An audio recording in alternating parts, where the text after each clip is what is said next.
Corporate connection में आज हम बात करेंगे राइट्स के मैनेजमेंट से और उनसे ज़रा समझने की कोशिश करेंगे कि आज क्या किया जाए। साथ ही रियल एस्टेट को लेकर भी हम बातचीत करेंगे आज, तो उनके भी एक मेहमान होंगे हमारे साथ। डॉक्टर हीरनंदानी ग्रुप से एमडी है निरंजन हीरनंदानी, और मेरे साथ अब रिट्स के सीएमडी राहुल मिथुल जी जुड़ रहे हैं। राहुल सर, पहले तो बहुत शुक्रिया, थैंक यू वेरी मच, समय आपने दिया हमारे लिए, अच्छा लग रहा है आपसे बातचीत करके। पहले मैं सर नंबर्स पे आपका टेक लेना चाहूँगा। स्लाइटली मैं ऐसा नहीं बोल रहा कि एकदम से सब खराब हुआ है, बट हल्का सा दबाव हमको नंबर्स पे इस बार आते हुए दिखा है। रेवेन्यू भी स्लाइटली डाउन है, थोड़ा प्रॉफिटेबिलिटी भी डाउन है वाई बेसिस पर। मेरे को थोड़ा सा इसका रीजनिंग बता दीजिए, ये एडजस्टमेंट्स है या कुछ पिछली बार का एबनॉर्मल था, इस बार थोड़ा फैक्चुअली है इसलिए ऐसा हुआ, कि क्या वजह रही? जी नमस्कार। नमस्ते सर। आपने सही कहा कि अगर Q3 का YOY कंपैरिजन देखें तो दोनों टॉप लाइन और बॉटम लाइन में हिट आया है। और इसके अगर आप 9 मंथ भी 9 मंथ्स भी कंपाइल कर ले क्यूमुलेटिवली तो करीब 200 करोड़ का टॉप लाइन में हिट है और करीब 80 करोड़ का बॉटम लाइन में हिट है। और इसके प्राइमरली 3 एलिमेंट्स हैं। एक तो करीब 100 करोड़ एक्सपोर्ट रेवेन्यू में, जो हमारे पुराने कोई एक्सपोर्ट ऑर्डर नहीं थे, तो ये तीनों क्वार्टर मिला के भी और इस क्वार्टर में भी एक्सपोर्ट रेवेन्यू मिल रहा है। और करीब 50 करोड़ क्वालिटी एश्योरेंस का हिट हुआ है पूरे तीनों क्वार्टर मिला के, और उसका कंट्रीब्यूशन इस क्वार्टर में भी रहा, क्योंकि पहले क्वालिटी एश्योरेंस हम काफी सब्सटैंशियल अमाउंट नॉमिनेशन बेसिस पे इंडियन रेलवेज पे करते थे, जो पिछले साल से ओपन अप हो गया 4 प्लेयर्स के बीच में कॉम्पिटिटिव बेसिस पे।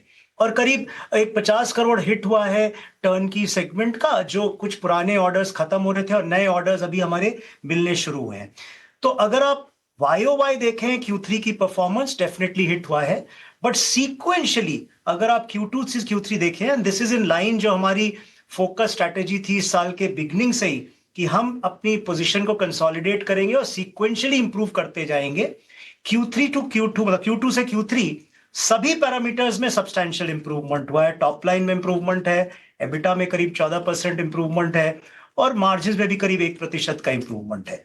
सो इसी स्ट्रैटेजी में हम सीक्वेंशियली और इंप्रूव करते रहेंगे। एक ट्रेडिशनल और एक क्लासिकल क्वेश्चंस है, अमूमन सब लोग पूछते ही होंगे, आपसे मैं फिर से पूछ लेता हूँ वो। एक तो आप मेरे को ऑर्डर बुक बता दीजिएगा, ऑर्डर बुक का इस समय साइज कितना है? जो मेरे पास इंफॉर्मेशन है ज्योग्राफिकली इंडिया की ऑर्डर बुक आपके पास सबसे बड़ी है, मोर देन 80% है। इसके अलावा कुछ Africa, Asia and rest of the world के अंदर भी आता है। ये तो सच है कि इंडिया ही आपका सबसे बड़ा प्लेयर रहेगा, लेकिन इसके अलावा कहाँ पे और ग्रोथ आप देखते हैं? देखिए, सबसे एक बहुत बड़ा माइलस्टोन हमने इस क्वार्टर में अचीव किया। हाईएस्ट एवर ऑर्डर्स रिसीव्ड एक क्वार्टर में, हमें करीब 110 से ऊपर ऑर्डर मिले, टोटलिंग टू 1900 करोड़। और एक क्वार्टर में ये जो 1900 करोड़ से प्लस ऑर्डर मिले, पिछले पूरे एफवाई में करीब 2200 करोड़ के ऑर्डर मिले। तो ये हमारा स्ट्राइक रेट था इस ऑर्डर में, और आज हमारी ऑर्डर बुक 8000 करोड़ की हो गई है, अगेन द हाईएस्ट एवर। और आपने सही कहा, इसमें हमारी यूएसपी है तमाम areas, all areas of infrastructure. तो हमारे हर एरिया ऑफ इंफ्रास्ट्रक्चर में ऑर्डर मिले, 1 ऑर्डर अ डे का स्ट्राइक रेट हमने मेंटेन किया। बहुत सारे ऑर्डर देश में हैं। आगे हमें इंटरनेशनल ऑर्डर्स भी मिल रहे हैं। एक हमें करीब 80 करोड़ के ऊपर हाईवे का ऑर्डर मिला गुआना, लैटिन अमेरिका में। तो मूविंग फॉरवर्ड हमें विदेश में भी ऑर्डर मिल रहे हैं। एक साउथ अफ्रीका में इंजन का ऑर्डर मिला, डीजल इंजन का। तो ऑर्डर आगे मिलते रहेंगे विदेश में भी हमें। सर, आपको भी पता है ना कि आपके साथ देश के काफ़ी सारे निवेशक आपकी कंपनी में इन्वेस्टेड हैं, और वो ये भी सुनना चाहते हैं कि क्या किसी तरह की कोई मार्जिन्स पे प्रॉब्लम तो नहीं है ना sir? The reason is being, पता है क्यों बात पूछ रहा हूँ, आपको ऐसा लगेगा क्यों एकदम से मार्जिन्स पे आ गए। एक्चुअली क्या है ना, margins is equal to prices हो रहा है कई बार, जहाँ पे हल्के हल्के मार्जिन्स पे प्रेशर आ रहा है ना, तो उसके शेयर प्राइस पे रिफ्लेक्ट हो रहा है। ऑल्दो इसमें कोई दो राय नहीं है कि आपकी ऑर्डर बुक काफ़ी स्ट्रॉन्ग है, और मैं आपको बधाई भी देना चाहता था, इस बार आपने रिकॉर्ड बनाया ऑर्डर्स के अंदर। बट सर राहुल सर, थोड़ा सा ना मेरे को मार्जिन्स की पिक्चर क्लियर करो, अभी कितने हैं और आगे की गाइडेंस भी बताना सर। देखिए, आपने सही कहा, मार्जिन्स का अगर YOY कंपेयर करें, हमारा एबिटा मार्जिन्स में करीब एवरेज 5% का डिप हुआ है, पैट मार्जिन्स में करीब 3% का डिप हुआ है। और ये प्राइमरीली और हर क्वार्टर में ये ट्रेंड दिख रहा है कि जो कॉम्पिटिटिव एरेना में आ रहे हैं सभी कंसल्टेंसी, देश और विदेश की अपॉर्चुनिटीज, करीब 1 साल पहले हमारी order book 50% plus nomination basis पे रहती थी। इस क्वार्टर के एंड में हमारा कॉम्पिटिटिव बेसिस पे 60 है, 40 नॉमिनेशन में है। तो इसका डेफिनेटली इम्पैक्ट मार्जिन्स में क्वार्टर ऑन क्वार्टर पड़ता रहा है। बट अभी जो हमारा एबिटा मार्जिन्स करीब 20% के रेंज में कंसोल का, और पैट मार्जिन्स करीब 15-16% के रेंज में है। मूविंग फॉरवर्ड ये हमें लगता है कि पिछले 2 क्वार्टर्स में ये बॉटम ऑफ द बैरल हम पहुंच गए हैं, और आगे मूविंग फॉरवर्ड हम इस रेंज में मार्जिन्स को सस्टेन कर पाएंगे। करीब 20% कंसोल का एबिटा मार्जिन्स और करीब 15 से 16% कंसोल का पैट मार्जिन्स। राहुल सर, क्योंकि आपको पता है अब हम आपसे जब बातचीत कर रहे हैं तो 48 घंटे से 72 घंटे के अंदर फिर देश के एफएमबी बजट लेके आने वाली है। पहले तो क्या हम आपकी कंपनीज को ना बहुत बारीकी से देखते भी थे जब रेलवे बजट्स आते थे, रेलवे की सारी टिपिकली कंपनीज को नोटिस होता था। लेकिन अब रेलवे बजट तो होता नहीं है, तो मिक्स हो जाता है, एक कंसोलिडेटेड पिक्चर आ जाती है।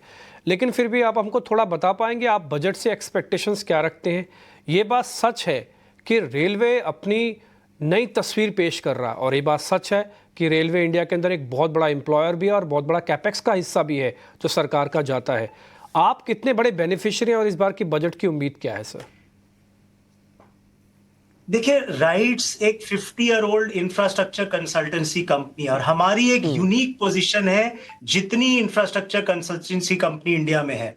हम तमाम एरियाज ऑफ इंफ्रास्ट्रक्चर में कंसल्टेंसी प्रोवाइड करते हैं, और जो पिछले सालों में इंफ्रास्ट्रक्चर में पुश आया है बजट में, रेलवे का एलोकेशन, हाईवे का, एयरपोर्ट्स का, सिटी प्लानिंग का, मेट्रोस का, इसी तहत हमें ये जो 1 ऑर्डर पर डे हम पिछले 4 क्वार्टर से एक स्ट्राइक रेट मेंटेन कर पा रहे, एक यूनिक माइलस्टोन है। We are a 1 order a day company.